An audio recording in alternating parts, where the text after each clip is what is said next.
Hello everyone, मेरा नाम मयंक है और मैंने SBI PO 2021 एग्ज़ाम क्लियर किया था और इसी के अलावा मैंने IBPS PO भी क्लियर किया था सेम ईयर में, जिसमें मुझे Punjab and Sind Bank allot हुआ था। IBPS क्लर्क भी मैंने क्लियर किया था जिसमें मुझे इंडियन बैंक अलॉट हुआ था और SBI क्लर्क मेरा सेकेंड वेटिंग लिस्ट में नाम आ गया था।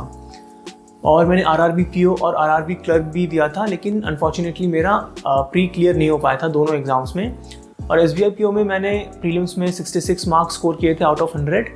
मेंस में मेरा स्कोर था 121 आउट ऑफ 250, इंटरव्यू में 48 आउट ऑफ 50 और ओवरऑल जो 100 में से फाइनली वेटेज करके मार्क्स निकलते हैं उसमें मेरा स्कोर था 60 प्लस का। इसके बाद मैंने RTI फाइल की थी अपनी रैंक पता करने के लिए, तो मुझे पता चला कि मेरी all over India 67th rank आई थी। तो मैंने क्या स्ट्रैटेजी फॉलो की जिसकी वजह से मेरी इतनी अच्छी रैंक आई, इस वीडियो के थ्रू मैं उसी को आपके साथ शेयर करने की कोशिश करूंगा। और अगर आपको ये स्ट्रैटेजी फ्रूटफुल लगती है तो आप भी इसको फॉलो कर सकते हो। तो चलो शुरू करते हैं। इस वीडियो को शुरू करें इससे पहले मैं आपको बता दूं कि इस वीडियो में मैं आपको सिर्फ बेसिक स्ट्रैटेजी समझाऊंगा कि इस एग्ज़ाम को अप्रोच कैसे करें, आपकी तैयारी स्टार्ट कैसे करें। इसके अलावा जैसे जो डिटेल्ड चीज़ें हैं, जैसे मॉक टेस्ट कैसे दें, उस टाइम आपका माइंडसेट क्या होना चाहिए, उन सब चीज़ों के लिए मैं सेपरेट वीडियोस लेकर आऊँगा। अगर मैं उन वीडियोस को यहीं पे ऐड कर दूंगा तो काफ़ी ज़्यादा बड़ी वीडियो बन जाएगी, तो इसलिए उनके लिए मैं सेपरेट वीडियोस लाऊंगा। आप टेंशन मत लो, वो आप देख लेना। तो शुरू करते हैं हम प्रीलिम्स के साथ। सबसे पहले आपको क्या करना है, आपको देखने हैं previous year memory based questions तीनों सब्जेक्ट्स के, मैथ्स, रीजनिंग और इंग्लिश के। मैथ्स के लिए आप हर्षल अग्रवाल सर का यूट्यूब चैनल है, उसको यूज़ कर सकते हो। जो सर क्वेश्चंस बताते हैं मेमोरी बेस्ड, वो ऑलमोस्ट रिलेवेंट होते हैं। रीजनिंग में आप द आर्ट ऑफ रीजनिंग करके एक यूट्यूब चैनल है, उसको आप फॉलो कर सकते हो। इसके अलावा जो भी आपको रीजनिंग चैनल सही लगता है, जो आप फॉलो करते आ रहे हो, जिसके आपको क्वेश्चंस रिलेवेंट लगते हैं, आप उस यूट्यूब चैनल के through previous year memory based questions देख सकते हो।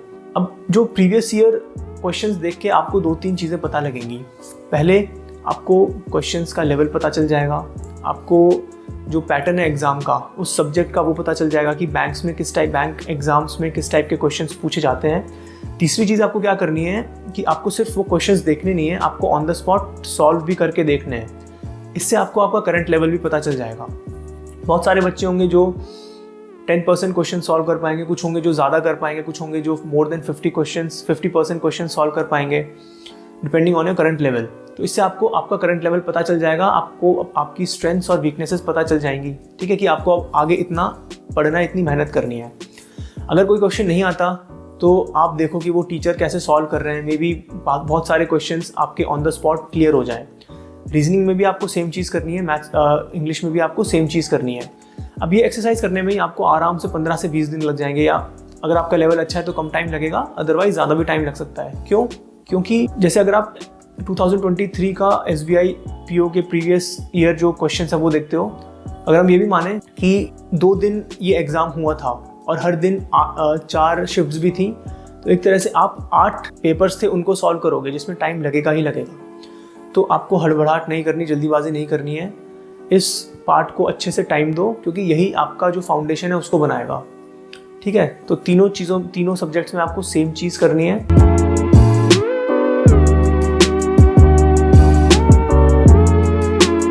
अब जब आप ये वाला स्टेप कर चुके हो तो मैं 2-3 चीज़ें मान रहा हूँ कि आपको एग्ज़ाम का पैटर्न समझ में आ गया होगा, आपको डिफ़िकल्टी लेवल समझ में आ गया होगा, आपको आपका करंट लेवल पता चल गया होगा। अब आपको क्योंकि डिफ़िकल्टी लेवल एग्ज़ाम का पैटर्न पता है, तो कल को जब आप मॉक टेस्ट दोगे तो आप इररिलेवेंट क्वेश्चंस को सॉर्ट आउट कर सकते हो कि ये इररिलेवेंट है, इस पर मेरे को ज़्यादा ध्यान नहीं देना है, ये रिलेवेंट है, मेरे को इस पर ध्यान देना है। ठीक है, अब सेकेंड स्टेप आपको क्या करना है, आपको सेम टीचर से अपने कॉन्सेप्ट्स क्लियर करने स्टार्ट करने हैं।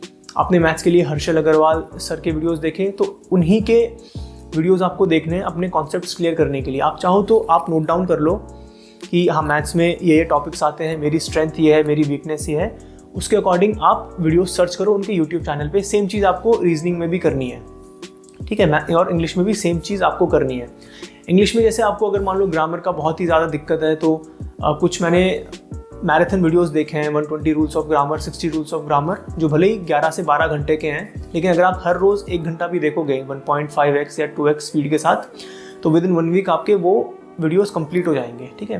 तो सेकंड स्टेप मैंने आपको क्या बताया क्या करना है, आपको अपने कॉन्सेप्ट्स क्लियर करने हैं सेम टीचर से पढ़ के।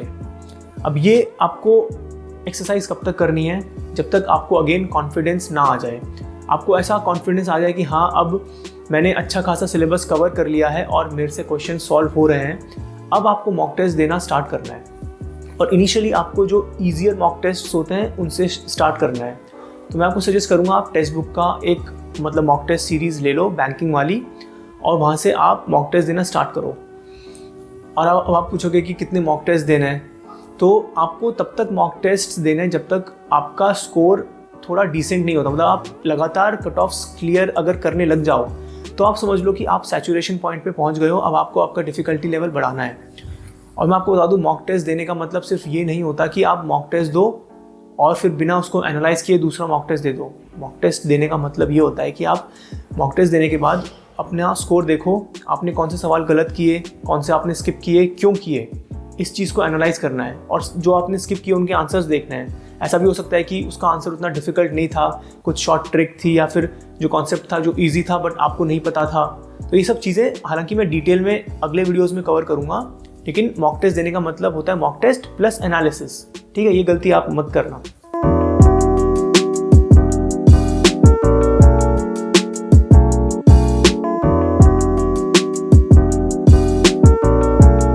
अब मॉक टेस्ट देते टाइम ना ऐसा हो सकता है कि आपके किसी स्पेसिफिक सब्जेक्ट में या स्पेसिफिक टॉपिक में कम मार्क्स आए हर बार, तो उस केस में आपको क्या करना है, सेक्शनल मॉक टेस्ट भी देने हैं। लेट्स से आपके मैथ्स में कम मार्क्स आ रहे हैं लगातार 8-10 मॉक टेस्ट से, तो आपको थोड़ा टाइम निकाल के जो मैथ्स के स्पेसिफिक सेक्शनल मॉक टेस्ट है उनको भी देने हैं, ठीक है। अगर रीजनिंग आपकी कमज़ोर है तो रीजनिंग के भी सेक्शनल देना है, इंग्लिश कमज़ोर है तो आपको इंग्लिश के सेक्शनल मॉक टेस्ट देने हैं, ठीक है।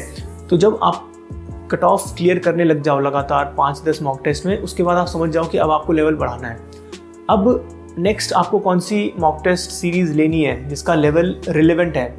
मैं आपको बता दूं कि आपको रिलेवेंट क्वेश्चंस करने, ना ही डिफ़िकल्ट ना ही ईजी, ठीक है।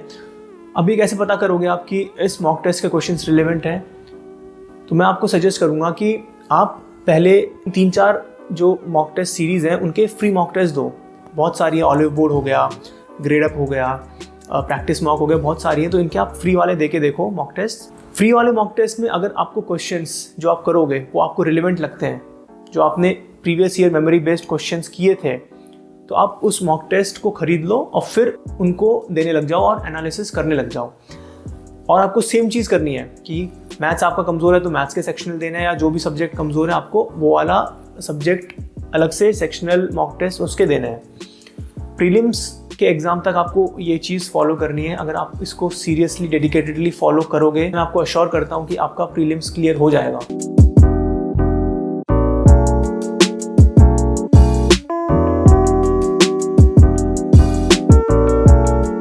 तो अब हम बात करेंगे मेंस की स्ट्रैटेजी के बारे में। देखो, फंडामेंटल स्ट्रैटेजी तो एकदम सेम है, जो आपने प्रीलिम्स में किया था वही मेंस में करना है, यानी कि प्रीवियस ईयर क्वेश्चंस देखने हैं और सेम यूट्यूब चैनल से सेम टीचर से आप देखो, क्वांट्स के हर्षल अग्रवाल सर के और रीजनिंग के जो भी आपने फॉलो किए, और इंग्लिश में भी सेम चीज़ करनी है। तो मैथ्स में, रीजनिंग में और इंग्लिश में मैंने बताया प्रीवियस ईयर क्वेश्चंस देखने हैं। जीके में भी आपको सेम चीज़ करनी है, प्रीवियस ईयर जो क्वेश्चंस पूछे गए थे वो देखने हैं। उससे आपको ये पता चल जाएगा कि कल को जब आप तैयारी करोगे, जो भी आप सोर्स फॉलो करोगे, सोर्सेज वगैरह मैं नेक्स्ट वीडियो में बताऊंगा, तो जो भी सोर्सेज आप फॉलो करोगे तो उसमें भी बहुत सारे आर्टिकल्स होंगे, बहुत सारे करंट अफेयर्स होंगे जो रिलेवेंट होंगे, बहुत सारे इररिलेवेंट होंगे।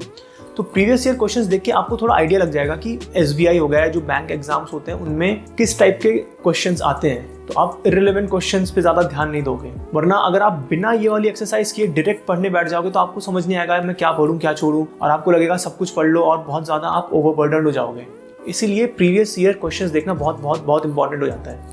तो जीके में भी आपको प्रीवियस ईयर क्वेश्चंस देखने हैं। अब डिस्क्रिप्टिव में क्या करना है? देखो, डिस्क्रिप्टिव में इट्स ऑल अबाउट प्रैक्टिस, ठीक है। मैंने जहाँ तक मुझे एक्सपीरियंस है, देखो 2 टाइप के कैंडिडेट्स होते हैं। एक जिनको नॉलेज होती है ऐसे वगैरह इन सब के बारे में, लेकिन उनकी टाइपिंग उतनी अच्छी नहीं होती है। जैसे हिंदी मीडियम वाले बच्चे हो गए, उनकी टाइपिंग इतनी अच्छी नहीं होती है, लेकिन उनको नॉलेज अच्छी खासी होती है उस टॉपिक के बारे में जिस पे भी ऐसे पूछा गया है।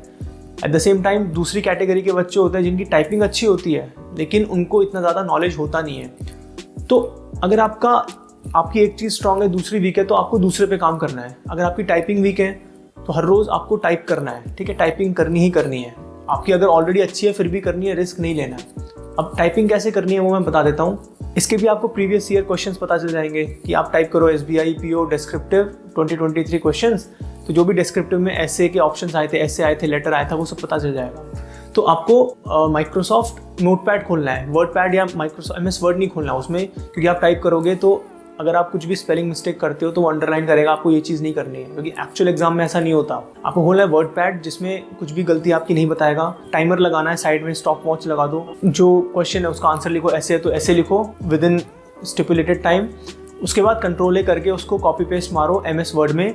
जो भी आपने गलतियां की है, स्पेलिंग मिस्टेक की है, पंक्चुएशन मिस्टेक्स की हैं, कुछ भी ग्रामेटिकल मिस्टेक्स की हैं, वो आ जाएगा। तो ये ऐसे करके आप धीरे धीरे सीखोगे। इसके अलावा इसके भी मॉक टेस्ट आते हैं, आप सर्च करो यूट्यूब गूगल पे जाके कि मतलब डिस्क्रिप्टिव मॉक टेस्ट करके वहाँ पे आप प्रैक्टिस करो, ठीक है।